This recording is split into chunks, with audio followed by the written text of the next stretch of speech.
صحیح حدیث السلام علیکم ورحمۃ اللہ وبرکاتہ۔ الحمد للہ رب العالمین، والصلاة والسلام على اشرف الانبیاء والمرسلین، نبینا محمد وعلى آلہ وصحبہ اجمعین، اما بعد۔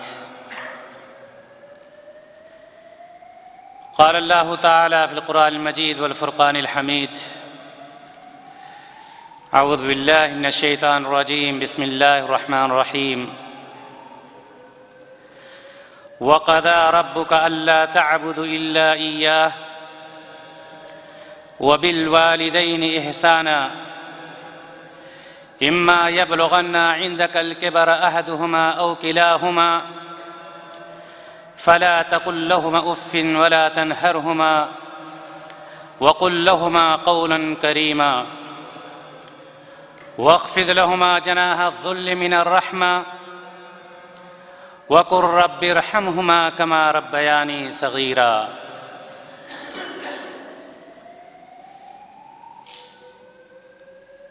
دینی بھائیوں اور دوستو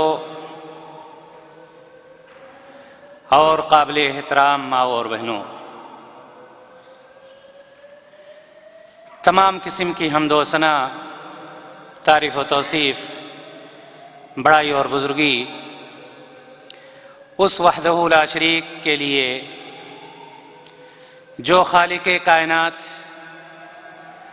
اور مالک ارض و سما ہے، جس نے لفظ کن سے دنیا و ما فیہا سب کو پیدا فرمایا ہے،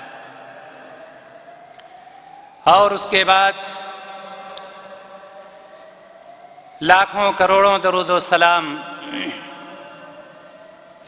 اس ذات مبارکہ مقدسہ اور مطہرہ پر جن کا نام نامی اسم گرامی جناب محمد رسول اللہ صلی اللہ علیہ وسلم ہے، جنہوں نے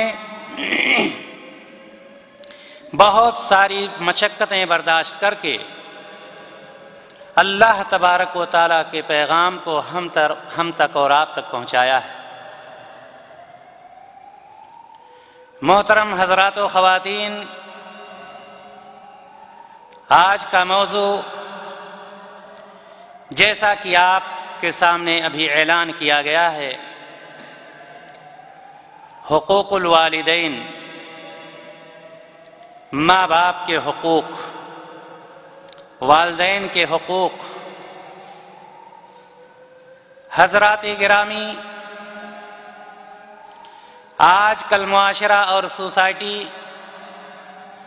جن برائیوں اور خرابیوں میں مبتلا ہے اور ان کے مذموم اثرات سے یہ معاشرہ اور سوسائٹی جس قدر پریشان ہے، وہ ہمارے اور آپ کے اوپر مخفی نہیں ہے۔ ہر شخص اس سے بخوبی واقف، اور ہر شخص پرانے لوگوں کی باتیں، اپنے اسلاف کے وقت کی باتیں پڑھ کر کے اور سن کر کے یہ آرزو اور تمنا کرتا ہے کہ کاش ہمارے اسلاف کے اندر، ہمارے اسلاف کے بچوں کے اندر جو اخلاق، جو محاسن، جو خوبیاں موجود تھیں، کاش کہ آج کے معاشرہ اور سوسائٹی میں وہ اخلاق اور وہ خوبیاں اور وہ حسن معاشرت آراستہ اور پیراستہ ہو جائے۔ ہر شخص اس کی تمنا اور خواہش کرتا ہے، لیکن دینی بھائیوں اور دوستو، ہم آپ کو یہ بتلانا چاہتے ہیں کہ یہ برائیاں، یہ خرابیاں، یہ برے حالات معاشرہ کے اندر خود بخود نہیں آ گئے ہیں، معاشرہ کے اندر انہوں نے خود بخود جنم نہیں لے لیا ہے، بلکہ معاشرہ کا بھی اس میں ایک اہم ہاتھ ہے، سوسائٹی کا بھی اس میں ایک اہم ہاتھ ہے۔ آج اگر مسلمان اپنے گھروں میں اپنے بچوں اور بچیوں کو وہ تعلیم، وہ تربیت جس سے ہمارے اسلاف کے بچے اور بچیاں آراستہ اور پیراستہ تھے، اگر آج کا مسلمان بھی اپنے بچوں اور بچیوں کو وہی تعلیم دیتا، آج کا مسلمان بھی اپنے بچوں اور بچیوں کو اسی راستے پر چلانے کی کوشش کرتا جس پر ہمارے اسلاف اپنے بچوں کو چلایا کرتے تھے، تو ہمارے معاشرے اور سوسائٹی میں یہ برائیاں اور خرابیاں جنم نہیں لے سکتی تھی۔ اس میں کوئی شک نہیں کہ معاشرے کی بہت بڑی کمی ہے، سوسائٹی کی بھی بہت بڑی کمی ہے، ہماری اور آپ کی بہت بڑی کمی ہے، جس کی وجہ سے ان برائیوں اور خرابیوں اور پریشانیوں سے ہمیں دوچار ہونا پڑ رہا ہے۔ لیکن اگر ہم اور آپ عزم مصمم کر لیں، پکا ارادہ کر لیں کہ ہمیں اس کا حل نکالنا ہے، اس کا علاج کرنا ہے، اس کی دوائیاں حاصل کرنی ہیں، تو وہ دن دور نہیں کہ یہ ساری پریشانیاں، یہ ساری خرابیاں دور ہو سکتی ہیں۔ لیکن یہ پریشانیاں، یہ خرابیاں آپ کو ایسے میڈیکل، ایسے فارمیسی سے لینی ہوگی جہاں پر برائی کی تعلیم نہیں، بد کرداری کی تعلیم نہیں، بلکہ اچھائیوں کی تعلیم، حسن اخلاق کی تعلیم، خوبیوں کی تعلیم دی جاتی ہے، اور وہ فارمیسی ہے قرآن مقدس۔ قرآن مقدس ایک ایسا دواخانہ ہے کہ جس میں ہر علاج موجود ہے، جہاں پر جا کر انسان برائیوں کی طرف نہیں جا سکتا ہے یا برائیوں میں مبتلا نہیں ہو سکتا ہے۔ دینی بھائیوں اور دوستو، جب ہم قرآن مقدس کا مطالعہ کرتے ہیں تو قرآن مقدس جہاں پر ہمیں یہ بتلاتا ہے کہ ایک اللہ کی عبادت کرو، جہاں پر ہمیں یہ بتلاتا ہے کہ غیر اللہ کو اللہ کے ساتھ شریک مت کرو، وہیں پر ہمیں اور آپ کو یہ تعلیم بھی دیتا ہے کہ اپنے ماں باپ کا احترام کرو، ان کے ساتھ حسن سلوک سے پیش آؤ۔ قرآن میں ساری چیزیں موجود ہیں۔ قرآن ہمیں یہی تعلیم دیتا ہے کہ اے بندہ، جس طرح تم اللہ تبارک و تعالیٰ کی عبادت کرتے ہو اس لیے کہ اس نے تمہیں پیدا کیا ہے، اسی طرح سے تمہارے اوپر ماں باپ کا احترام واجب ہے، چونکہ اللہ تبارک و تعالیٰ کے پیدا کرنے کے بعد جس نے تمہیں سب سے زیادہ اپنی محبت دی ہے، جس نے تمہیں سب سے زیادہ تمہارے اوپر اپنی محنت لگائی ہے، وہ تمہارے ماں باپ۔ تو قرآن کی فارمیسی میں اگر ہم جائیں گے، اس دواخانے میں ہم جائیں گے، ہماری یہ برائیاں، یہ خرابیاں، یہ پریشانیاں سب دور ہو سکتی ہیں۔ محترم حضرات گرامی، ابھی آپ کے سامنے قرآن مقدس کی آیت تلاوت کی گئی ہے جس میں اللہ تبارک و تعالیٰ فرماتا ہے وَقَضَىٰ رَبُّكَ أَلَّا تَعْبُدُوا إِلَّا إِيَّاهُ۔ سب سے پہلے ہم اس آیت کا ترجمہ دیکھیں۔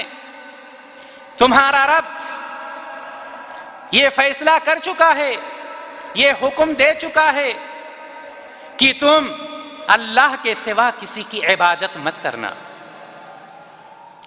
تمہیں صرف اللہ تعالیٰ کی عبادت کا حکم دیا جا رہا ہے، اس کے علاوہ کسی کا حکم نہیں دیا جا رہا ہے کہ تم کسی غیر اللہ کی عبادت کرو۔ وَبِالْوَالِدَيْنِ إِحْسَانًا، اور اپنے ماں باپ کے ساتھ احسان کرنا۔ اما یبلغن عندک الکبر احدہما او کلاہما۔ اللہ تبارک و تعالی فرماتا ہے اگر تمہاری موجودگی میں ان میں سے ایک یا دونوں بڑھاپے کو پہنچ جائیں، فلا تقل لہما اف، ان کو اف تک نہ کہنا، ولا تنہرہما، ان کو ڈانٹ ڈپٹ بھی مت کرنا، وقل لہما قولا کریما، بلکہ ان کے ساتھ احترام سے، پیار اور محبت سے بات چیت کرنا، واخفض لہما جناح الذل من الرحمہ، اور عاجزی محبت کے ساتھ، عاجزی اور محبت کے ساتھ ان کے سامنے تواضع کا بازو پھیلانا، وَقُلْ رَبِّ ارْحَمْهُمَا كَمَا رَبَّيَانِي صَغِيرًا، اور ان کے لیے دعائیں کرتے رہنا۔ اے اللہ، کیا دعائیں کرنا؟ اے اللہ تو ان پر رحم کر جیسا کہ انہوں نے بچپن میں میری پرورش کی ہے۔ یہ تعلیم کون دے رہا ہے؟ دنیا کی کون سی کتاب ہے؟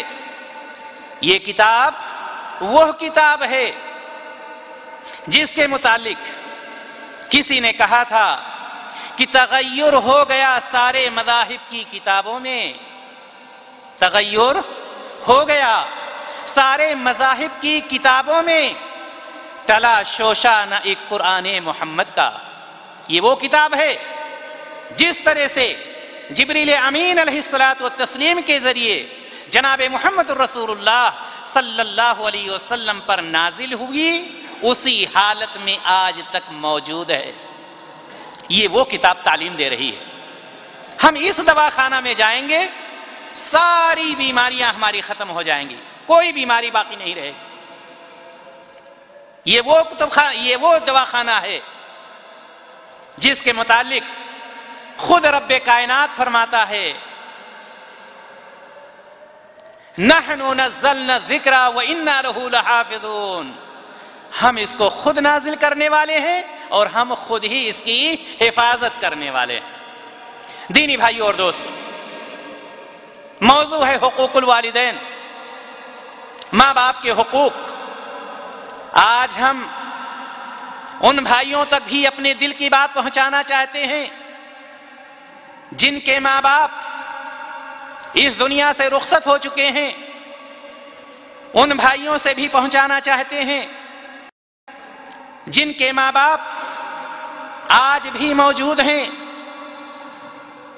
کہ ہم یہ سمجھ لیں کہ ماں باپ کے حقوق ہمارے اور آپ کے اوپر ہیں کیا۔ اس قرآن مقدس کی آیت میں جو بنی اسرائیل کی آیت ہے، اللہ تبارک و تعالی نے اولاد کو 6 باتوں کا حکم دیا ہے۔ کتنی باتوں کا؟ 6 باتوں کا حکم دیا ہے۔ ان 6 باتوں کو اگر ہم سمجھ لیں، ہمیں کہیں جانے کی کچھ ضرورت ہی نہیں ہے، کچھ پوچھنے کی ضرورت ہی نہیں۔ قرآن کو ہم پڑھیں تو ہم اس کے ترجمہ اور تفسیر میں داخل تو ہوں، ساری چیزیں اس میں موجود ہیں، کہیں جانے کی ضرورت نہیں ہے، چونکہ یہ اسلام ہے۔ اسلام وہ مذہب ہے، وہ دین ہے جو کامل ہے، ناقص نہیں۔ سب سے پہلا حکم اللہ تبارک و تعالیٰ نے اپنی عبادت کے بعد کیا دیا؟ وَبِالْوَالِدَيْنِ إِحْسَانًا، ماں باپ کے ساتھ حسن سلوک سے پیش آؤ۔ کیا مطلب ہے حسن سلوک کا؟ کسے کہتے ہیں حسن سلوک؟ کیا حسن سلوک صرف یہ ہے کہ آپ اپنی زبان پر دہراتے رہیے ابا جان میں آپ سے بہت محبت کرتا ہوں، امی جان میں آپ سے بہت محبت کرتا ہوں، بس یہی اتنا کافی ہے، اسی کا نام حسن سلوک ہے؟ نہیں میرے بھائیو اور دوستو، نہیں۔ اللہ تبارک و تعالیٰ نے بے شمار جگہوں پر حسن سلوک کا حکم دیا ہے، فیصلہ سنایا ہے۔ حسن سلوک کا مطلب یہ ہے کہ ان کے رہن سہن میں زندگی کا کوئی بھی شعبہ ہو، ان کو تکلیف نہیں پہنچنی چاہیے، ان کو تکلیف نہیں پہنچنی چاہیے۔ آپ اپنے گھر پر ہیں، اپنے بچوں کے ساتھ ہیں، آپ یہ نہ سوچیں کہ ماں باپ بوڑھے ہو چکے ہیں، ہمیں سب سے پہلے اپنے بچوں کو دیکھنا ہے، ہمیں سب سے پہلے اپنی بیوی کو دیکھنا ہے، ماں باپ تو اب بڑھاپے کو پہنچ چکے ہیں، ہمیں ان سے کیا لینا دینا۔ دینی بھائیوں اور دوستوں اور میری ماں اور بہنوں، ماں باپ کا حق اتنی باتوں سے پورا نہیں ہو جاتا ہے، بلکہ اگر کوئی سامان آپ خرید رہے ہیں اپنے بچوں کے لیے، اپنی بیوی کے لیے، سب سے پہلے ضروری یہ ہے کہ ماں باپ کا حصہ لگائیں، سب سے پہلے ماں باپ کو سوچیں۔ کوئی کھانے کا سامان خرید رہے ہیں، سب سے پہلے ماں باپ کو سوچیں۔ کوئی پہننے کا سامان خرید رہے ہیں، سب سے پہلے ماں باپ کے لیے غور و فکر کیجئے۔ یہ نہیں کہ ماں باپ کو باہر کے ایک کمرے میں بند کر دیا گیا، باہر سے جھولا آ رہا ہے، جلدی سے اندر کر دیا گیا اور اس میں سے نکال کر کے ماں باپ کو بھی تھوڑا سا پہنچا دیا گیا۔ یہ کیسا حسن سلوک ہے؟ آپ سفر میں ہیں، جو چیز آپ اپنے بچوں کے لیے پسند کریں گے وہی چیز اپنے آپ ماں باپ کے لیے بھی پسند کریں گے۔ یہ نہیں ہو سکتا ہے کہ ماں باپ کا حصہ کچھ اور ہو اور اپنے بچوں کا حصہ کچھ اور ہو۔ وَبِالْوَالِدَيْنِ إِحْسَانًا، اپنے ماں باپ کے ساتھ حسن سلوک سے پیش آؤ، یہ ہمیں اور آپ کو اللہ تبارک و تعالیٰ نے حکم دیا ہے۔ آگے کیا فرمایا؟ اِمَّا يَبْلُغَنَّ عِنْدَكَ الْكِبَرَ أَحَدُهُمَا أَوْ كِلَاهُمَا، جب تمہاری موجودگی میں، موجودگی کا مطلب کیا ہے؟ جب تم زندہ ہو اور اس حالت میں تمہارے ماں باپ دونوں یا دونوں میں سے کوئی ایک بڑھاپے کو پہنچ جائے۔ کہاں پہنچ جائے؟ بڑھاپے کو پہنچ جائے۔ فَلَا تَقُلْ لَهُمَا أُفٍّ، ان کو اف تک نہ کہنا۔ اف تک نہ کہنے کا مطلب کیا ہے؟ آپ جانتے ہیں کہ بڑھاپے کا جو زمانہ ہوتا ہے یہ زندگی کی بہت اہم کڑی ہوتی ہے، اور وہی وقت ہوتا ہے جب ماں باپ زیادہ سے زیادہ اپنے اولاد کے تعاون کو چاہتے ہیں، پیار اور محبت کو چاہتے ہیں۔ لیکن آپ یہ بھی جانتے ہیں کہ اس وقت جب ماں باپ بوڑھے ہو چکے ہوتے ہیں، بیٹا جوان ہو چکا ہوتا ہے، اس کی بیوی آ چکی ہوتی ہے، اس کے بچے ہو چکے ہوتے ہیں، اس کی ایک اور ہی آن و شان ہوتی ہے، عجیب شان و بان میں وہ ہوتا ہے۔ ایسی صورت میں ماں باپ لاچاری کی صورت میں بچے کے محتاج ہیں، بیٹے کے محتاج ہیں، لیکن چونکہ وہ گھر کا شہزادہ ہے، وہ گھر کی گاڑی کو آگے چلانے والا ہے، اس کی گردن ٹیڑھی نہیں ہو رہی ہے، وہ اپنی جگہ پر ٹائٹ ہوتا ہے، اور وہ یہ سمجھتا ہے کہ شاید ہمارے ہی چلانے سے یہ گھر چل رہا ہے۔ یہ ماں باپ آج کس کام کے ہیں جس کی وجہ سے اس کے شان و بان میں کمی نہیں آتی ہے، اور اس کے لیے پورے گھر کی نظریں اس کو دیکھتی رہتی ہیں، چونکہ گھر کا چلانے والا وہی ہوتا ہے۔ ماں باپ بوڑھے ہو چکے ہیں، لیکن کاش اس کو یہ معلوم ہو کہ مجھ کو جوان کس نے کیا ہے، مجھ کو جس تعلیم پر ہم چل رہے ہیں، جس راستے پر ہم چل رہے ہیں، جس ترقی پر ہم چل رہے ہیں، اس ترقی پر پہنچانے والا کون ہے؟ ظاہر سی بات ہے، اللہ کی توفیق کے بعد اگر کسی کی محنت ہے، اگر کسی کی مشقت ہے تو وہ ماں باپ کی محنت اور مشقت ہوتی ہے۔ دینی بھائیو اور دوستو، ایسی صورت میں اللہ تبارک و تعالیٰ نے بندے کو کہہ دیا کہ فَلَا تَقُلْ لَهُمَا أُفٍّ، دیکھو تمہاری گردن بہت ٹائٹ ہے، تم بہت آن و بان میں ہو، کہیں یہ نہ سمجھنا کہ یہ تمہاری گردن اپنے آپ ٹائٹ ہو گئی ہے، تم یہاں پر خود بخود پہنچ گئے ہو. فلا تقل لهما اف، ان کو اف تک نہ کہنا، ان کے سامنے کوئی ایسا کلمہ مت کہنا جو کلمہ ان کے دل کو نقصان پہنچا رہے ہو، جو ان کے دل کو ٹھیس پہنچا رہا. پہلی بات وبالوالدین احسانا. اس کے بعد کیا فرمایا اللہ تعالیٰ نے؟ اما یبلغن عندک الکبر احدهما او کلاهما فلا تقل لهما اف ولا تنہرهما. اور کیا فرمایا؟ پہلی بات تو یہ کہہ دیا کہ اف تک نہ کہنا، اور آگے فرما رہا ہے ولا تنہرهما، ان کو ڈانٹنا نہیں، ڈانٹ ڈپٹ مت کرنا. کیوں؟ اس لیے کہ وہ بوڑھے ہو چکے ہیں، کمزور ہو چکے ہیں، کھانسی بھی آ رہی ہے، زکام بھی ہے، بلغم بھی ہے،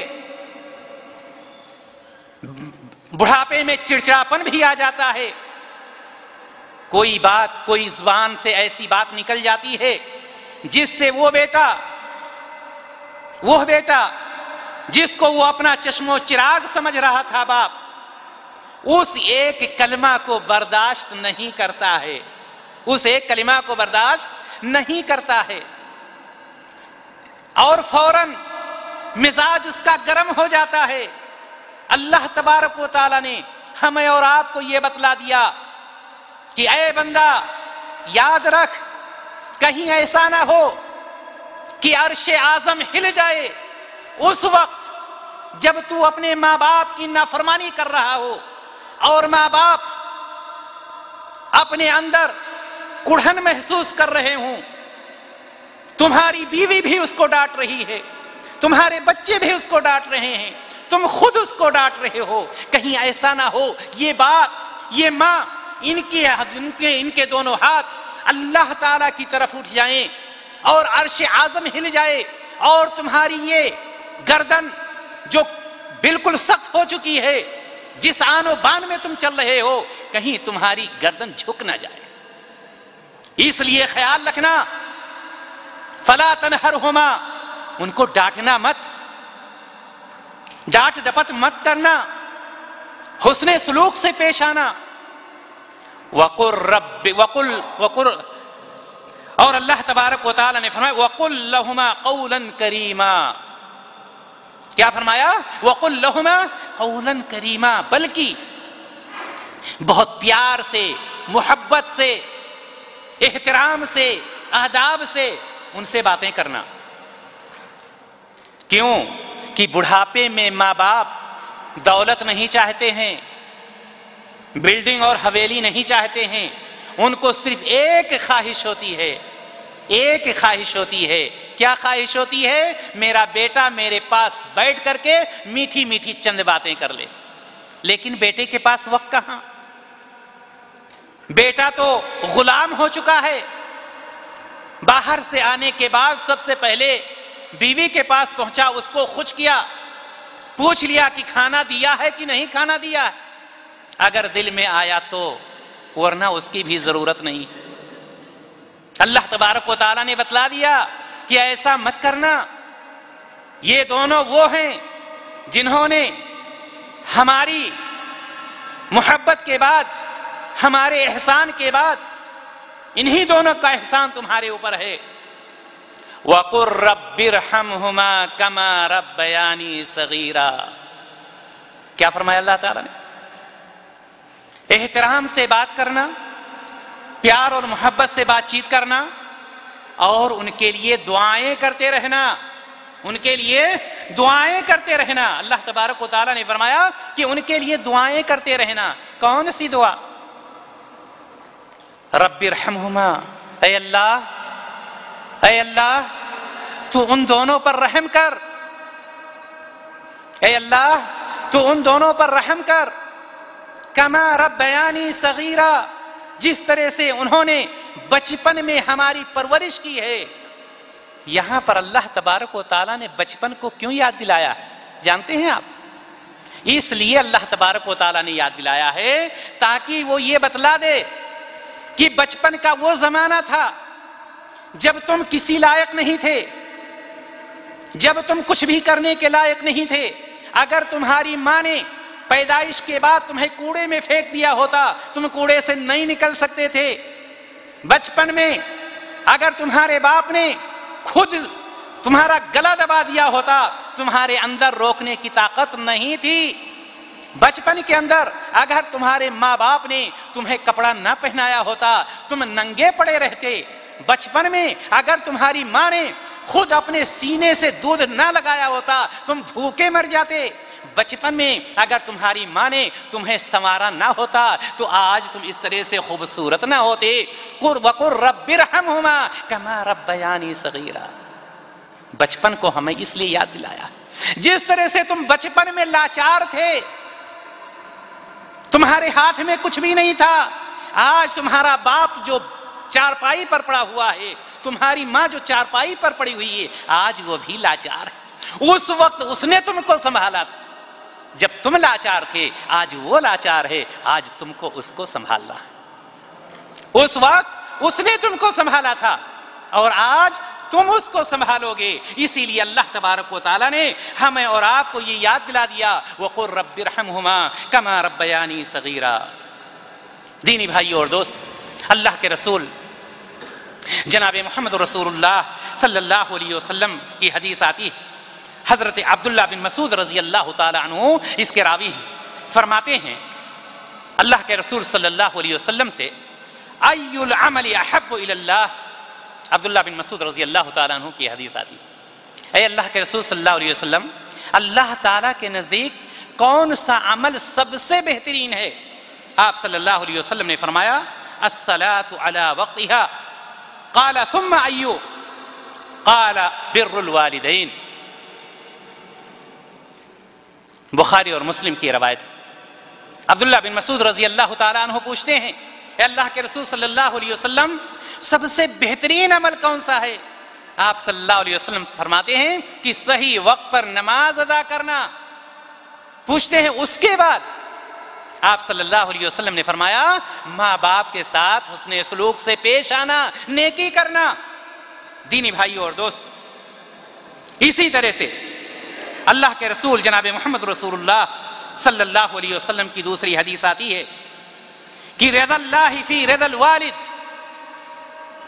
رضا اللہ فی رضا الوالد، اللہ تعالیٰ کی خوشنودی والد کی خوشنودگی میں ہے۔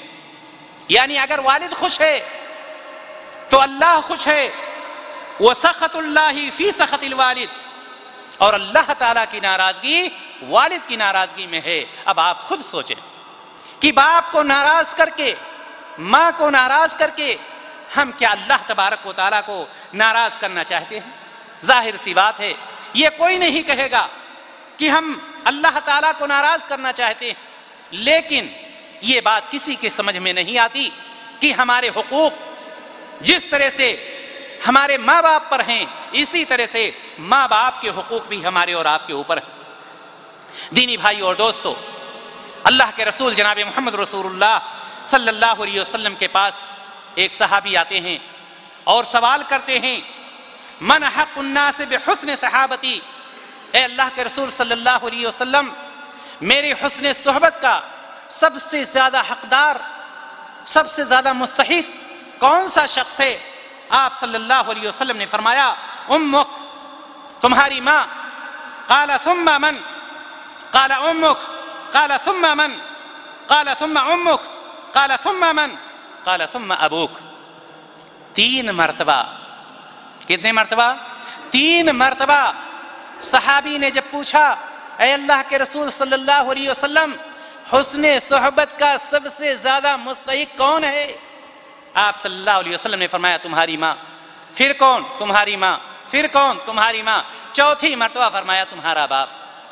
دینی بھائیو اور دوستو، آئیے اختصار کے ساتھ ہم آپ کو یہ بھی بتلانے کی کوشش کرتے ہیں کہ نبی اللہ تبارک و تعالیٰ نے ماں باپ کے حقوق ہمارے اوپر کیا رکھے ہیں، ماں باپ کے حقوق کیا رکھے ہیں، حقوق الوالدین ہیں کیا؟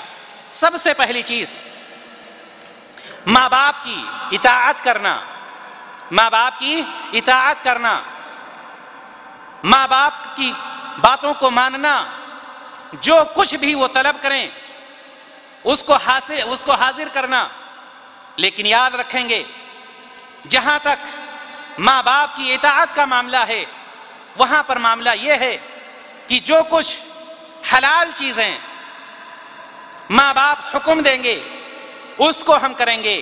اگر حرام چیز کی طرف یا غلط چیز کی طرف رہنمائی کرتے ہیں ایسی صورت میں ہمیں اور آپ کو ماں باپ کی اطاعت نہیں کرنی ہے.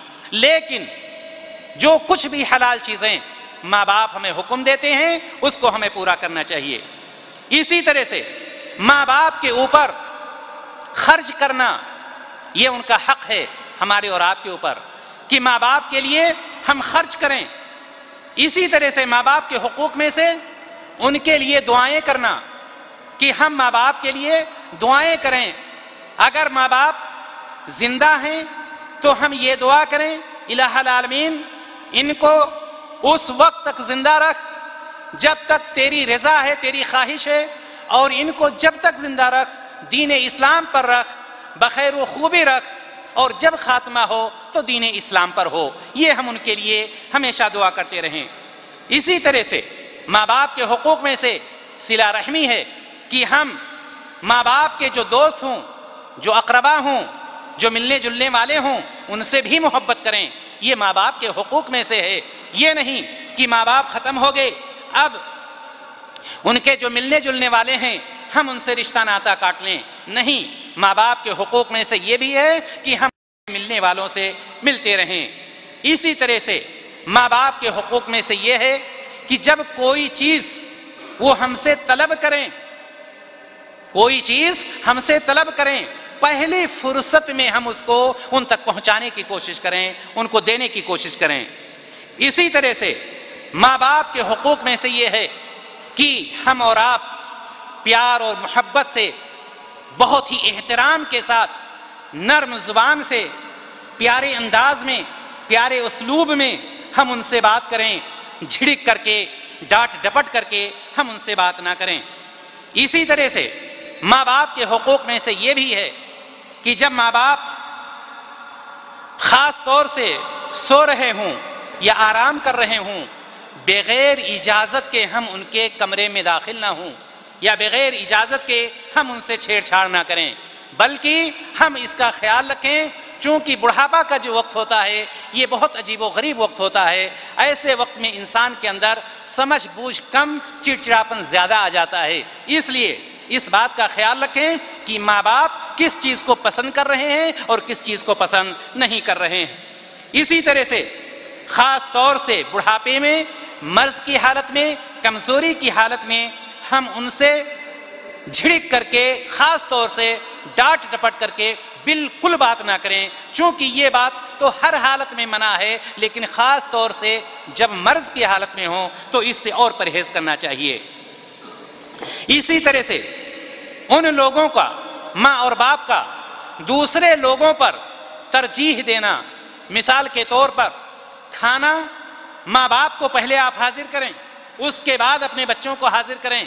سب سے اچھی بات یہ ہے کہ آپ ماں باپ کے ساتھ بیٹھ کر کے کھانا کھائیں تاکہ ماں باپ کا دل، میں نے جیسا کہ پہلے بھی بتلایا کہ بڑھاپے میں ماں باپ کوئی بڑی چیز ہم سے اور آپ سے نہیں چاہتے ہیں بلکہ ہم سے اور آپ سے وہ کیا چاہتے ہیں؟ پیار، محبت، چند میٹھی میٹھی باتیں.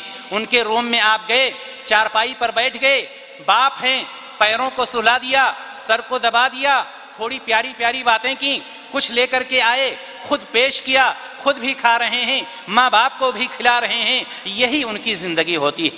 لیکن میرے بھائیو اور دوستو افسوس ہوتا ہے اس بات پر کہ کتنے ایسے لوگ ہوتے ہیں جو اس چیز سے کوسوں دور ہوتے ہیں. سب سے پہلے وہ اپنے بچوں کو دیکھتے ہیں اس کے بعد ماں باپ کو دیکھتے ہیں جو کہ شرعاً اور اخلاقاً کسی بھی طرح سے جائز نہیں. دینی بھائیو اور دوستو اللہ کے رسول جناب محمد رسول اللہ صلی اللہ علیہ وسلم کی حدیث آتی ہے کہ ناک خاک آلود ہوں ناک خاک آلود ہوں ناک خاک آلود ہوں. صحابہ کرام رضی اللہ تعالی عنہم نے پوچھا اے اللہ کے رسول صلی اللہ علیہ وسلم کس کے ناک خاک آلود ہوں؟ تو آپ صلی اللہ علیہ وسلم نے فرمایا اس شخص کے جس نے بڑھاپے میں ماں باپ کو یا ان دونوں میں سے کسی ایک کو پایا ہو اور ان کی خدمت کر کے جنت کو حاصل نہ کر لیا، اس کے ناک خاک آلود ہوں کہ دونوں کو پایا یا دونوں میں سے کسی ایک کو پایا، اس کے باوجود جنت کو حاصل نہ کر سکا، اس سے زیادہ بدنصیب، اس سے زیادہ محروم شخص کون سا ہو سکتا؟ دینی بھائیو اور دوستو، اللہ کے رسول جناب محمد رسول اللہ صلی اللہ علیہ وسلم کے پاس ایک اور صحابی حاضر ہوتے ہیں اور عرض کرتے ہیں، اے اللہ کے رسول صلی اللہ علیہ وسلم، میں جہاد میں جانا چاہتا ہوں۔ کہاں جانا چاہتا ہوں؟ جہاد میں شرکت کرنا چاہتا ہوں۔ آپ صلی اللہ علیہ وسلم نے فرمایا، احی والداک، کیا تمہارے ماں باپ زندہ ہیں، باحیات ہیں؟ قال نعم، قال ففیہما فجاہد۔ اللہ کے رسول صلی اللہ علیہ وسلم نے فرمایا کہ جاؤ انہی کے اندر تم جہاد کرو، یعنی ان کی خدمت کرو۔ جہاد سے زیادہ بہتر یہ ہے کہ ماں باپ کی تم خدمت کرو۔ دینی بھائی اور دوستو، اسی طرح سے ایک اور صحابی نبی کریم صلی اللہ علیہ وسلم کے پاس آتے ہیں اور عرض کرتے ہیں، اے اللہ کے رسول صلی اللہ علیہ وسلم، میں آپ سے مشورہ کرنے آیا ہوں، میں جہاد میں، غزوے میں شرکت کرنا چاہتا ہوں۔ اللہ کے رسول صلی اللہ علیہ وسلم آپ کیا فرماتے ہیں؟ اللہ کے رسول صلی اللہ علیہ وسلم نے فرمایا، حل لک من ام، کیا تمہاری ماں باحیات ہے؟ کیا کرنے آئے تھے؟ غزوہ میں جانے کے لیے۔ آپ صلی اللہ علیہ وسلم پوچھتے ہیں، حل لک من ام، کیا تمہاری ماں باحیات ہے؟ قال نعم، قال فالزمها فإن الجنة عند رجلیها۔ آپ صلی اللہ علیہ وسلم نے فرمایا، جاؤ ماں کی خدمت کرو، ماں کے ساتھ حسن سلوک کرو۔ کیوں؟ اس لیے کہ جنت ماں کے قدموں کے نیچے ہے، جنت ماں کے قدموں کے پاس ہے۔ ہم اور آپ غور کریں کہ ہم نے اپنے ماں باپ کو کتنا آرام دیا ہے، یہ کسی کو کسی پر کہنے کی کوئی ضرورت نہیں ہے۔ ہر شخص اپنے گریبان میں منہ ڈال کر کے سوچ سکتا ہے۔ عام طور پر یہ دیکھا جاتا ہے کہ ایک لڑکا، ایک آدمی اس وقت تک جب تک اس کی شادی نہیں ہوتی ہے، ماں باپ سے بہت محبت، بہت پیار، ماں باپ کے علاوہ کوئی نہیں ہے۔ لیکن جب شادی ہو گئی، جب نئی ماں آ گئی، تو پرانی ماں کو وہ چھوڑ ہی دیتا ہے۔ دینی بھائیو اور دوستو، یاد رکھیں، بیوی کا حق اپنے اوپر ہے، بیوی کا حق اپنی جگہ، ماں باپ کا حق آپ نے اپنی جگہ۔ اللہ کے رسول صلی اللہ علیہ وسلم نے فرمایا ہے، آتی کل ذی حق حقا، کہ ہر صاحب حق کا حق ادا کیجئے۔ جہاں ماں باپ کے حقوق ہیں اس کو ادا کیجئے، جہاں بیوی کے حقوق ہیں ان کو ادا کیجئے، بچوں کے حقوق ہیں ان کو ادا کیجئے۔ لیکن یہ نہیں بھولیں گے کہ اللہ رب العزت نے اپنی عبادت کا حکم دینے کے بعد آپ کو بیوی کے ساتھ حسن سلوک کا حکم نہیں دیا۔ سب سے پہلے جس چیز کا حکم دیا ہے، کس کے ساتھ؟ ماں باپ کے ساتھ۔ سب سے پہلے حق آپ ادا کریں گے ماں باپ کا، اس کے بعد اور دوسرے لوگوں کا حق ادا کریں گے۔ ماں باپ کے حقوق سب کے اوپر مقدم ہے۔ دینی بھائی اور دوست، اللہ تبارک و تعالی قرآن مقدس کے سورہ لقمان کے اندر ارشاد فرماتا ہے، وَوَصَّيْنَا الْإِنسَانَ بِوَالِدَيْهِ حَمَلَتْهُ أُمُّهُ وَهْنًا عَلَى وَهْنٍ وَفِصَالُهُ فِي عَامَيْنِ أَنِ اشْكُرْ لِي وَلِوَالِدَيْكَ إِلَيَّ الْمَصِيرُ۔ قربان جائیے اس آیت پر، کیا فرمایا ہے اللہ تبارک و تعالیٰ نے؟ وَوَصَّيْنَا الْإِنسَانَ بِوَالِدَيْهِ، ہم نے انسان کو اس کے ماں باپ کے متعلق نصیحت کی ہے۔ یہ کون کہہ رہا ہے؟ یہ اللہ رب العزت کہہ رہا ہے۔ انسان کو کس کے متعلق؟ ماں باپ کے متعلق نصیحت کی ہے۔ حملتہ امہ وہنا علی وہن، اس لیے کہ اس کی ماں نے دکھ پر دکھ اٹھا کر کے اسے حمل میں رکھا ہے۔ وفصالہ فی عامین، اور اس کے دودھ چھڑانے کی مدت جو ہے 2 برس ہے۔ ان اشکر لی ولوالدیک الی المصیر، اس لیے تو میری اور اپنے ماں باپ کی شکر گزاری کر۔ الی المصیر، یاد رکھنا کہ تمہارا راستہ کوئی اور نہیں ہے، تمہیں کہیں اور نہیں جانا ہے۔ الی المصیر، تم کو لوٹ کر کے ہمارے ہی پاس آنا۔ دینی بھائی اور دوستو، ایک ماں کیا فرمایا اللہ تبارک و تعالیٰ نے؟ حملتہ امہ وہنا علی وہن، کہ دکھ پر دکھ اٹھا کر کے اس کو حمل میں اس نے رکھا ہے۔ یہ آیت کریمہ خصوصی طور پر ماں کی طرف توجہ دلا رہی ہے، خصوصی طور پر یہ بتلا رہی ہے کہ ماں کا حق زیادہ ہوتا ہے، اس لیے کہ جب حمل میں بچہ ہوتا ہے تو باپ نہیں ساتھ ہوتا ہے، جب حمل میں بچہ ہوتا ہے بھائی نہیں ساتھ ہوتا ہے، کوئی بھی ساتھ نہیں، ساری تکلیفیں کون برداشت کرتی ہے؟ ماں برداشت کرتی ہے، ماں برداشت کرتی ہے، اور اسی وجہ سے ماں کا حق بھی زیادہ ہے، اور اسی وجہ سے ماں کے اوپر ذمہ داریاں بھی زیادہ ہیں۔ ماں کی ذمہ داری کیوں ہے؟ اس لیے کہ بچے کا پہلا مدرسہ، پہلا اسکول ماں کا گود ہے۔ اگر اس اسکول میں بچہ اچھی تعلیم حاصل کر لیتا ہے تو اچھا اسٹوڈنٹ، اچھا طالب وہ نکلے گا، لیکن اگر اس کو بری تعلیم ملتی ہے، یہ ماں باپ کے اوپر یہ دار و مدار ہوتا ہے کہ ہم بچے کو کیسے نکالیں گے، بچہ ہمارا کیسے ہونا چاہیے، وہ بچہ ہونا چاہیے جو ہمارے بڑھاپے میں کام آئے، یا وہ بچہ ہونا چاہیے کہ ہمیں لات سے اور پیر سے ٹھکرا دے۔ دینی بھائیو اور دوستو، ماں جب اچھی ہوتی ہے تو بچے بھی اچھے ہوتے ہیں۔ ماں ہاجرہ ہو تو بچہ اسماعیل پیدا ہوتا ہے، ماں مریم ہو تو بچہ عیسیٰ پیدا ہوتا ہے، ماں آمنہ ہو تو بچہ محمد پیدا ہوتا ہے، ماں فاطمہ ہو تو بچہ حسین پیدا ہوتا ہے۔ ہماری مائیں اور بہنیں یہ مت کان کھول کر کے بیٹھیں صرف کہ ہمیں صرف بچوں کی خدمت چاہیے۔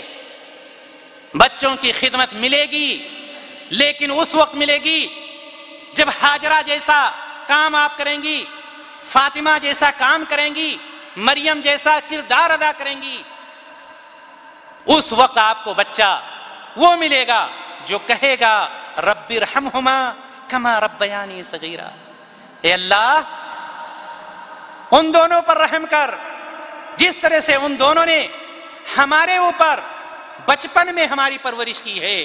دینی بھائی اور دوستو، یہ موضوع ہمارا پہلے گزر چکا ہے تربیت اولاد کے متعلق، اس کو آپ دیکھ سکتے ہیں اور سن سکتے ہیں۔ میں بتلا یہ رہا تھا کہ اللہ تبارک و تعالیٰ نے ہمیں اور آپ کو حکم دیا ہے حسن سلوک کرنے کا، کس کے ساتھ؟ ماں باپ کے ساتھ۔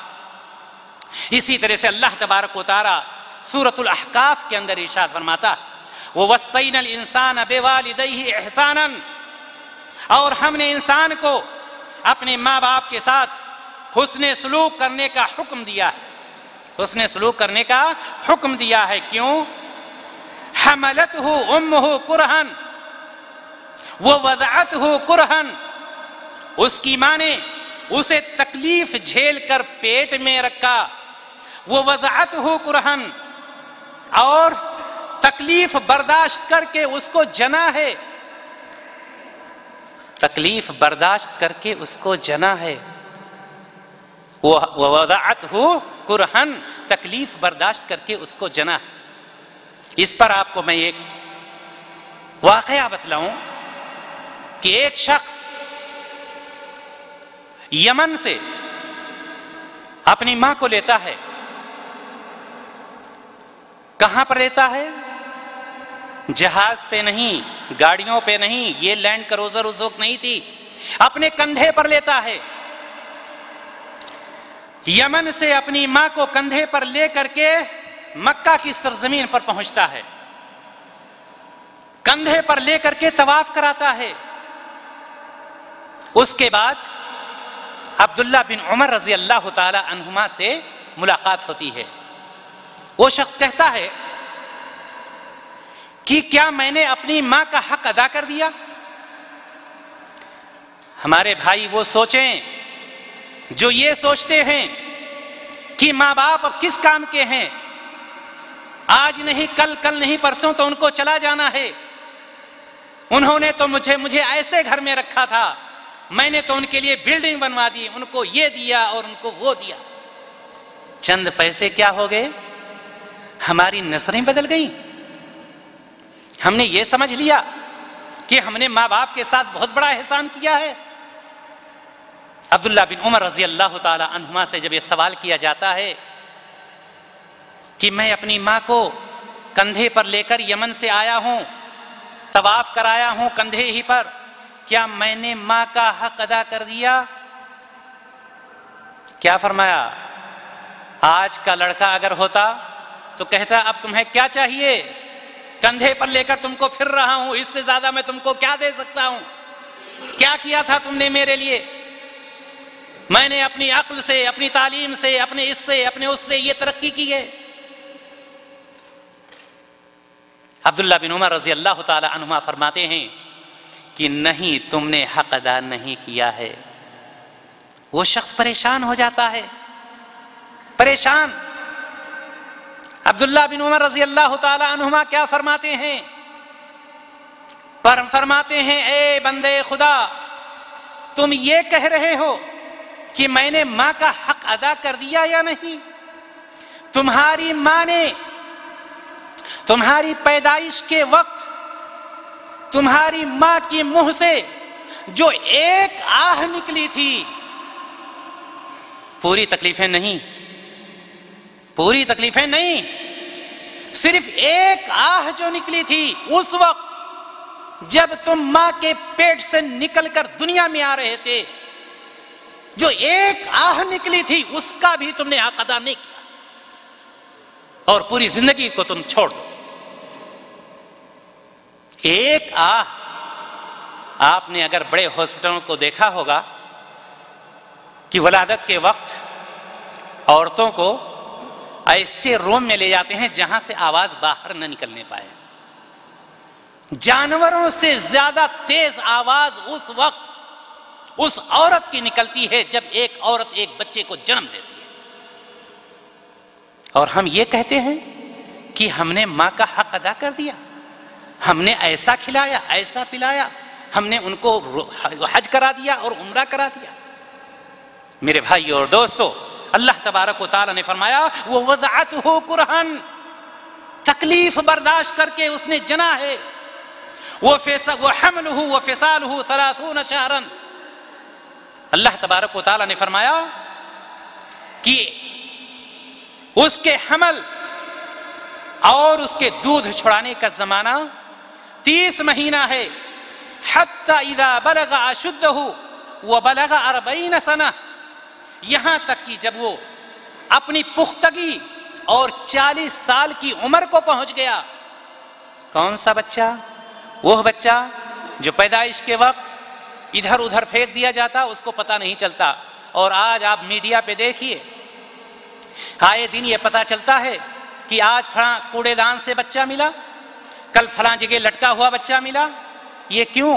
اس لیے کہ اس کے پاس کوئی صلاحیت نہیں، اس کے پاس کوئی طاقت نہیں، ماں جہاں بھیج دے وہ وہیں کا ہو جاتا ہے۔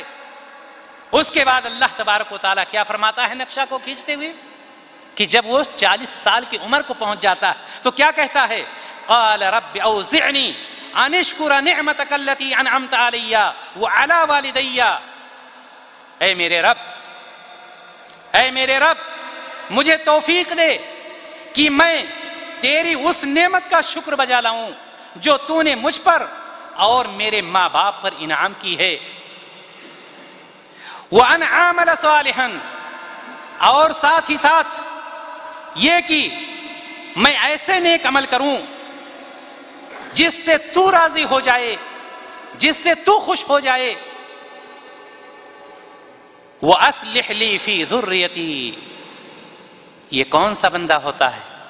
یہ وہ بندہ ہوتا ہے جو اللہ کا خوف کھانے والا ہوتا ہے، اللہ تبارک و تعالیٰ کا شکریہ ادا کرنا چاہتا ہے، ماں باپ کا شکریہ ادا کرنا چاہتا ہے، ساتھ ہی ساتھ ایسے اعمال ادا کرنا چاہتا ہے جس سے اللہ راضی ہو جائے، جس سے اللہ خوش ہو جائے، اور ساتھ ہی ساتھ کیا کہتا ہے؟ اور میری اولاد وَأَصْلِحْ لِي فِي ذُرِّيَّتِي، یہ وہ بندہ ہے جس نے ماں باپ کا حق ادا کیا ہے اور اپنے آنے والی نسل سے، اپنے آنے والی ذریت سے اپنا حق لینا چاہتا ہے۔ اللہ تعالیٰ سے دعا کر رہا ہے، کس سے دعا کر رہا ہے؟ اللہ تعالیٰ سے۔ وَأَصْلِحْ لِي ذُرِّيَّتِي، یہ کیوں کہہ رہا ہے میری ذریت میں اصلاح بہترین چیزوں کو پیدا کر دے؟ کیوں اصلاح پیدا کر دے؟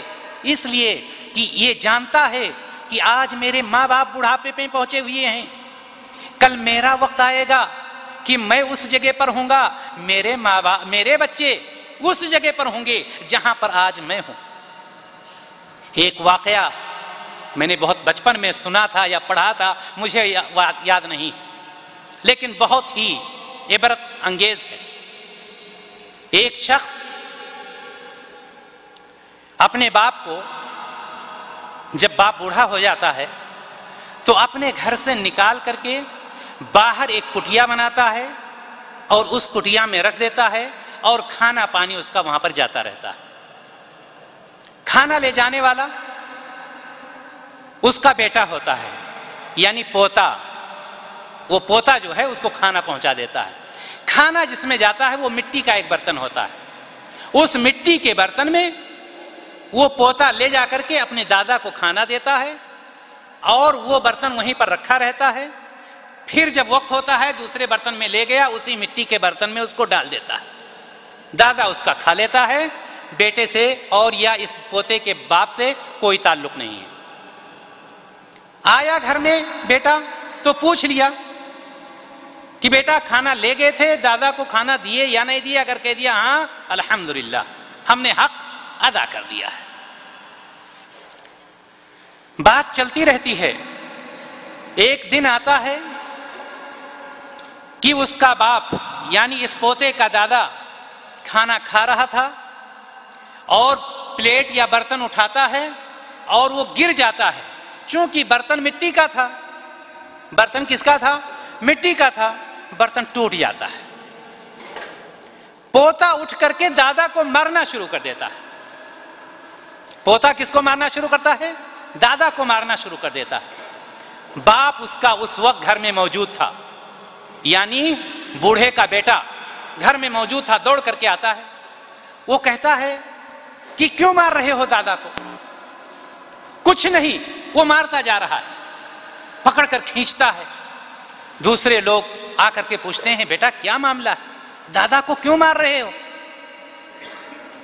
کہا میں اس لیے مار رہا ہوں کہ انہوں نے آج بہت بڑی غلطی کی ہے اور بہت بڑا نقصان کیا۔ یہ کون کہہ رہا ہے؟ پوتا کہہ رہا ہے کہ دادا نے بہت بڑا نقصان کیا ہے۔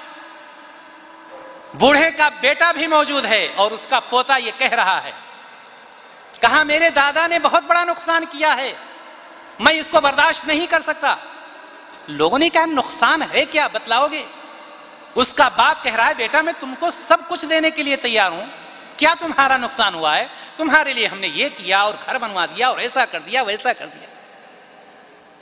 وہ بیٹا کہتا ہے یعنی پوتا کہتا ہے ابا جان آپ نے تو ہمارے لیے سب کچھ بنوا دیا، بالکل صحیح ہے، لیکن میں یہ سوچتا ہوں کہ یہ کٹیا جس میں دادا رہتے تھے یہ تو موجود ہے، جب آپ بوڑھے ہوں گے تو میں آپ کو اس کٹیا میں ڈال دوں گا، لیکن میں آپ سے یہ پوچھنا چاہتا ہوں یہ برتن میں کہاں سے لاؤں گا؟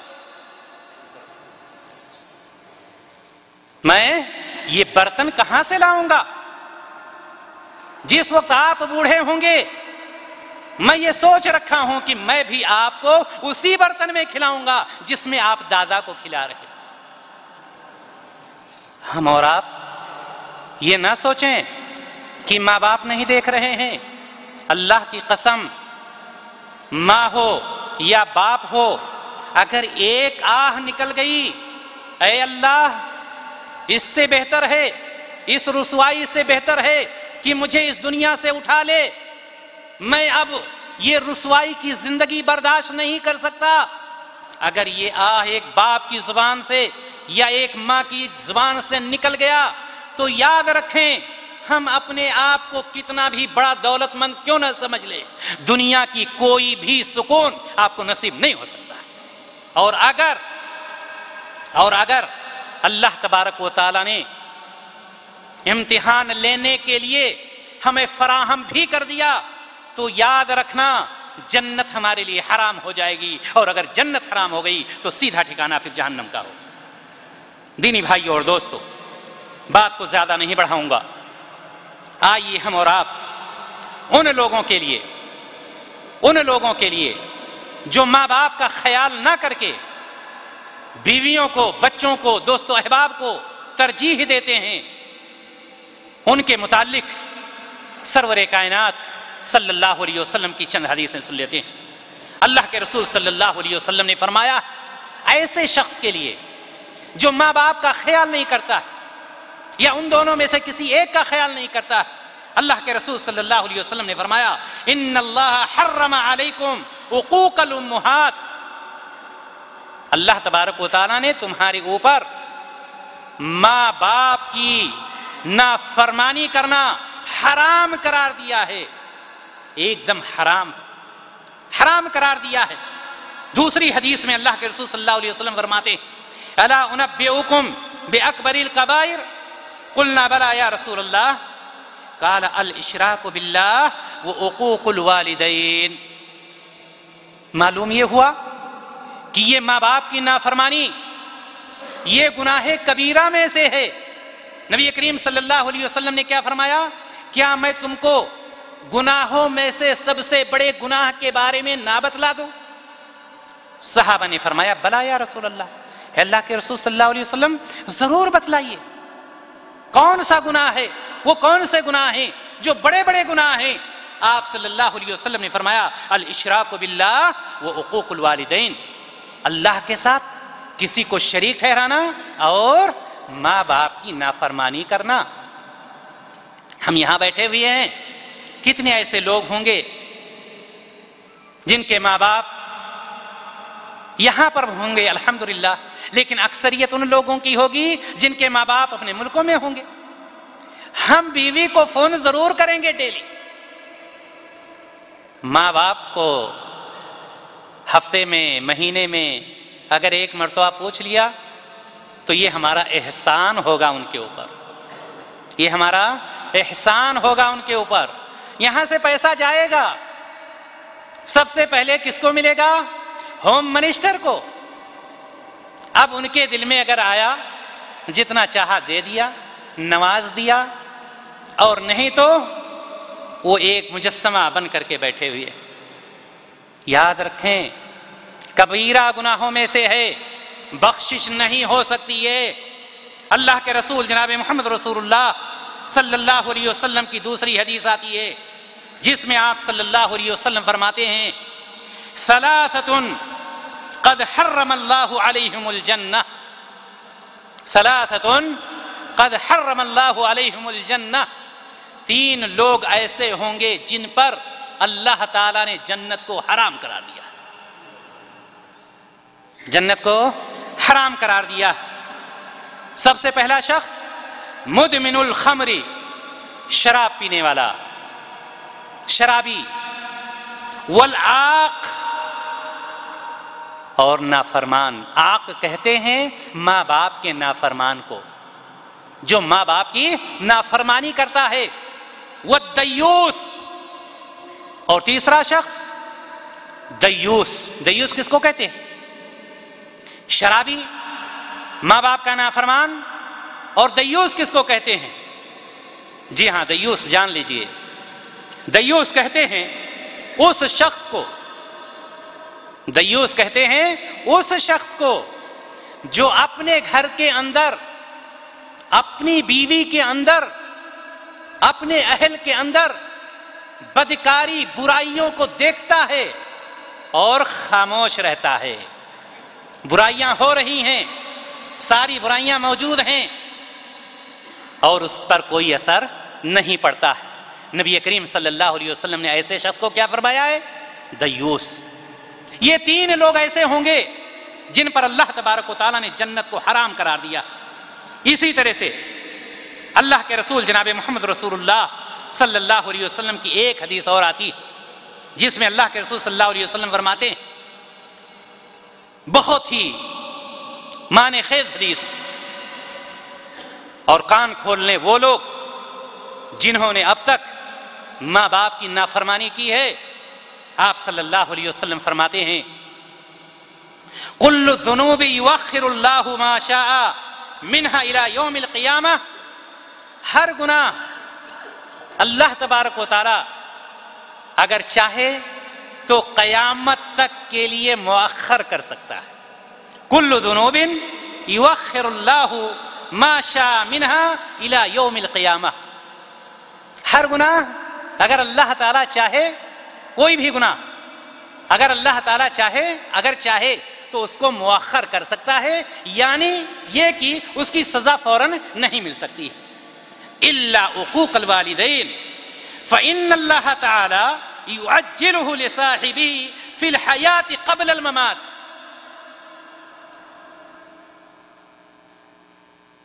لیکن ماں باپ کی نافرمانی کہ اللہ تبارک و تعالیٰ موت سے پہلے دنیا ہی میں اس کو جلدی کر دیتا ہے، اس کی سزا کو سنا دیتا ہے، کسی بھی صورت میں ہو، کسی بھی صورت میں ہو وہ اس میں مبتلا ہو جاتا ہے اور اللہ تبارک و تعالیٰ اس میں اس کو مبتلا کر دیتا ہے۔ دینی بھائی اور دوستو، اس لیے ہم ڈریں کہیں ایسا نہ ہو کہ اللہ تبارک و تعالیٰ کا حکم ہمارے اور آپ کے اوپر نازل ہو جائے، اور ہم یاد رکھیں کہیں ہمارے سمجھ میں یہ بات صرف نہیں آنی چاہیے کہ یہ حکم الہی صرف ہے، حکم الہی ہے ہی، بلکہ اگر آپ قرآن و حدیث کا مطالعہ کریں گے تو آپ کو یہ پتہ چلے گا کہ اس معاملے میں والدین کے ساتھ حسن سلوک کرنے میں انبیاء علیہ الصلوۃ والتسلیم نے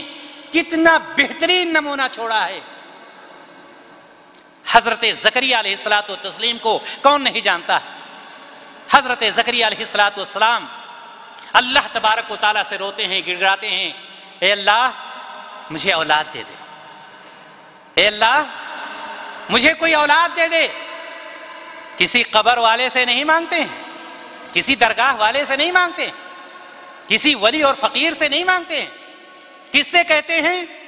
ہاتھ اٹھتا ہے عرش کی طرف، اے اللہ مجھے تو اولاد دے دے۔ اللہ تبارک و تعالی ہاتھ کو خالی نہیں چھوڑتا، کیا قرآن مقدس میں فرماتا ہے؟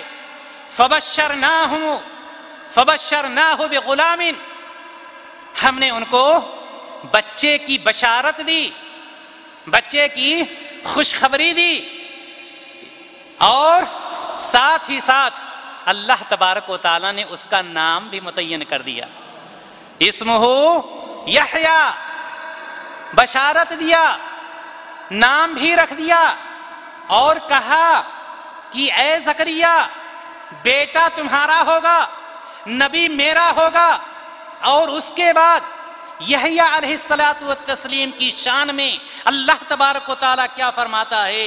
وَبَرًّا بِوَالِدَيْهِ وَلَمْ يَكُنْ جَبَّارًا عَصِيًّا، وَبَرًّا بِوَالِدَيْهِ وَلَمْ يَكُنْ جَبَّارًا عَصِيًّا، اپنے ماں باپ سے نیک سلوک کرنے والا تھا، وہ سرکش اور گنہگار نہ تھا۔ معلوم یہ ہوا یہ آیت ہمیں یہ بتلا رہی ہے جو ماں باپ کے ساتھ نافرمانی کرتا ہے وہ سرکش ہے، میں نہیں کہتا، قرآن کہتا ہے، وہ گنہگار ہے۔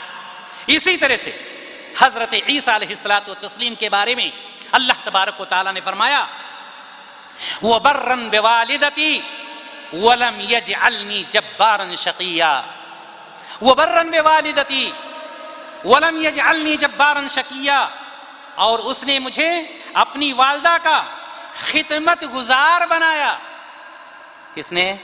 اللہ تبارک و تعالیٰ نے والدہ کا خدمت گزار بنایا، پیروں سے مارنے والا نہیں بنایا، ٹھوکریں کھلانے والا نہیں بنایا، اور ساتھ ہی ساتھ مجھے سرکش اور بدبخت نہیں بنایا۔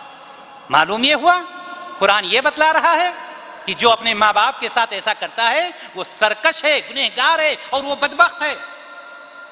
اور اسی طرح سے قربان جائیے ایسی اولاد پر۔ حضرت ابراہیم علیہ الصلوۃ والتسلیم کو کون بول سکتا ہے؟ جب حضرت ابراہیم علیہ الصلوۃ والتسلیم کو اللہ تبارک و تعالیٰ نے حکم دیا کہ اے ابراہیم تم کو میں نے بیٹا عطا کیا ہے، تم کو میں نے بیٹے سے نوازا ہے، تمہارا امتحان بھی باقی ہے، تمہارا امتحان باقی ہے۔ میرے بھائی اور دوستوں، میں پہلے بتلا چکا ہوں کہ اگر ماں چاہ لے، خاص طور سے اگر ماں چاہ لے، گھر کو گلشن بنا سکتی ہے، اور اگر ماں نہیں چاہتی ہے تو وہ گھر سب سے زیادہ بری جگہ بن سکتا ہے۔ ماں کے ہاتھ میں سب کچھ ہوتا۔ حضرت اسماعیل علیہ السلام کہ قربانی کا حکم ہوتا ہے 80 سال میں بیٹا، کب؟ 80 سال میں بیٹا، اس کے بعد حکم ہوتا ہے ابراہیم اس کو قربانی کرو، اور قربانی کون کرے گا؟ ابراہیم تم اپنے ہاتھ سے کرو گے۔ اگر پیدائش کے بعد فوراً یہ ہوتا ابراہیم گلا دبا دو، ہو سکتا ہے کسی طرح سے صبر ہو جاتا۔ جب بچہ چلنے پھرنے کے لائق ہو گیا، بڑھاپے کا سہارا بن گیا، بڑھاپے کی لاٹھی بن گیا، اللہ تعالیٰ حکم دیتا ہے بیٹے کو قربانی کرو اور تم اپنے ہاتھ سے کرو گے۔ نافرمانی تو نہیں ہو سکتی تھی؟ بیٹے سے مشورہ کرتے ہیں۔ وہ کون سا بیٹا تھا؟ وہ بیٹا تھا جس کو ابراہیم نے اپنے رب سے مانگا تھا، وہ بیٹا تھا جس کے لیے ابراہیم نے دعائیں کی تھیں، وہ بیٹا تھا جس کے لیے پیدائش سے پہلے ابراہیم نے اپنے رب سے یہ کہا تھا، اے میرے رب مجھے نیک اور صالح لڑکا عطا فرما۔ کسی ایرو غیرو سے نہیں مانگا تھا۔ اور اس کے بعد ماں نے تربیت دی تھی، باپ نے تربیت دی تھی، ان کو یہ بتلایا تھا کہ اللہ کے سوا کوئی کچھ نہیں دے سکتا، اللہ کے سوا کوئی کچھ نہیں نواز سکتا۔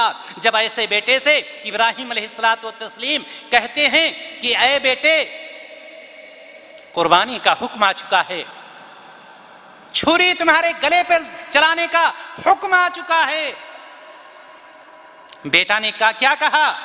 یا ابت افعل ما تؤمر، اے ابا جان، اے ابا جان آپ کو جو حکم ہوا ہے کر جائیے۔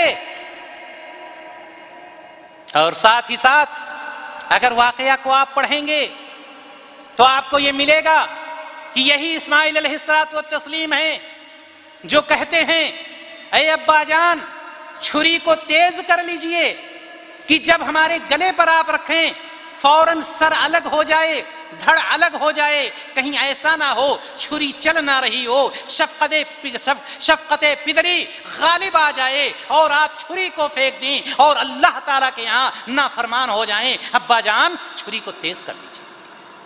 ہے کوئی بیٹا؟ ماں نے، باپ نے اگر مجھ سے 10 ریال کا سامان مانگ لیا تو بیوی کوہرام مچا دیتی ہے گھر میں، کب تک ہم دیتے رہیں گے؟ اور اگر 3-4 بیٹے ہو گئے تب تو وہ فٹ بال ہو جاتے ہیں بیچارے، وہ فٹ بال ہو جاتے ہیں، چھوٹا بڑے کی طرف مارتا ہے، بڑا چھوٹے کی طرف، ایک دوسرے کی طرف، دوسرا تیسرے کی طرف، وہ کہیں کے نہیں رہ جاتے۔ کیا اللہ تبارک و تعالیٰ نے ہمیں اور آپ کو یہی حکم دیا ہے؟ یاد رکھیں، پھر میں اپنی اتنی بات پیش کر کے کہہ رہا ہوں کہ کہیں ایسا نہ ہو کہ جن ماں باپ نے ہمارے اور آپ کے لیے اپنی جوانی ختم کر دی ہے، جن ماں باپ نے ہمارے اور آپ کے لیے اپنی رات کی چین کو، دن کے سکون کو، رات کی نیند کو حرام کر دیا ہے، اپنا خود بھوکے رہ کر کے ہمیں کھلایا ہوگا، اپنا پیاسا رہ کر کے ہم کو پلایا ہوگا، جب ہم پریشان تھے ہمیں بخار ہو جاتا تھا، ماں سوتی نہیں، پورے رات بچے کو لے کر کے گود میں بیٹھی رہتی ہے، وہ بچہ پیشاب بھی کر رہا ہے، پاخانہ بھی کر رہا ہے، کہاں پر؟ ماں کے گود میں۔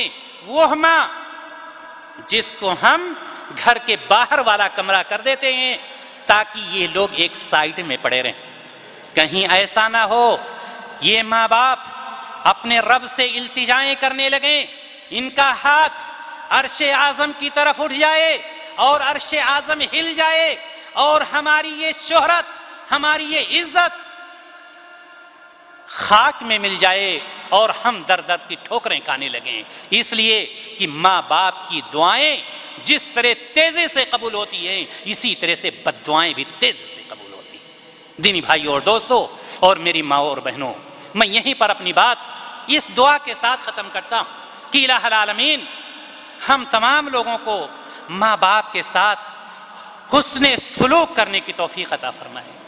الہ العالمین ہمارے وہ تمام بھائی جن کے ماں باپ اس دنیا سے جا چکے ہیں، الہ العالمین ان کو توفیق دے کہ ان کے لیے وہ دعائے خیر کریں، ان کے لیے صدقہ جاریہ کا کام کریں، اور الہ العالمین ہمارے وہ تمام بھائی جن کے ماں باپ باحیات ہیں ان کو یہ توفیق دے کہ وہ اپنے ماں باپ کے لیے دعا کریں کہ الہ العالمین جب تک تو ان کو اس دنیا میں رکھ، دین اسلام پر رکھ، اپنے نبی جناب محمد رسول اللہ صلی اللہ علیہ وسلم کے بتلائے ہوئے طریقے کے مطابق رکھ، اور جب ان کا خاتمہ ہو تو دین اسلام پر ہو۔ الہ العالمین اگر مجھ سے غلطیاں ہو چکی ہیں ماں باپ کے حقوق کے ادا کرنے میں، تو بخش دے، تو غفور رحیم ہے، تو بخشنے والا ہے، تیرے علاوہ کوئی بخشنے والا نہیں۔ الہ العالمین ہم یہ وعدہ کرتے ہیں کہ آج کے بعد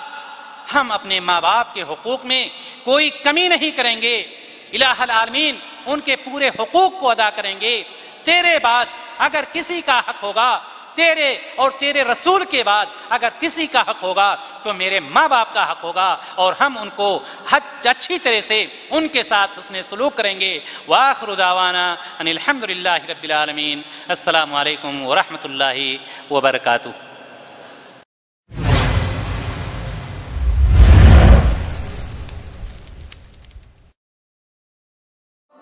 اللہ اکبر اللہ